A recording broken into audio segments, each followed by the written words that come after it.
যদি হঠাৎ করে একদিন হারিয়ে যাই, কেউ কি খুঁজবে? হয়তো না। যদি আমার আইডি থেকে ভিডিও পোস্ট করা না হয়, কেউ কি মিস করবে? হয়তো না।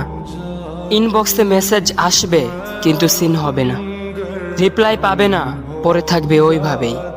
কেউ কেউ হয়তো অপেক্ষায় থাকবে, এই বুঝি আসলো অনলাইনে।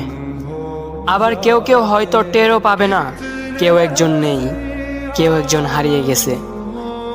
হঠাৎ একটা সময় কারোর হয়তো মনে পড়বে, কে জানি আর নেই। কষ্ট করে নামটা সার্চ করবে, পুরনো ভিডিওগুলো দেখবে আর ভাববে হুট করে কোথায় চলে গেল। আবার কেউ কেউ হয়তো একদিন দুই দিন না পেয়ে ফ্রেন্ড লিস্ট থেকে আনফ্রেন্ড করে দেবে। যখন আমি থাকবো না, তখন আমার স্মৃতি কারোর মনে পড়বে, হয়তো পড়বে, আবার হয়তো পড়বে না। তবে হারাতে হবে, হারাতে হয়, হারিয়ে যাওয়াই নিয়ম।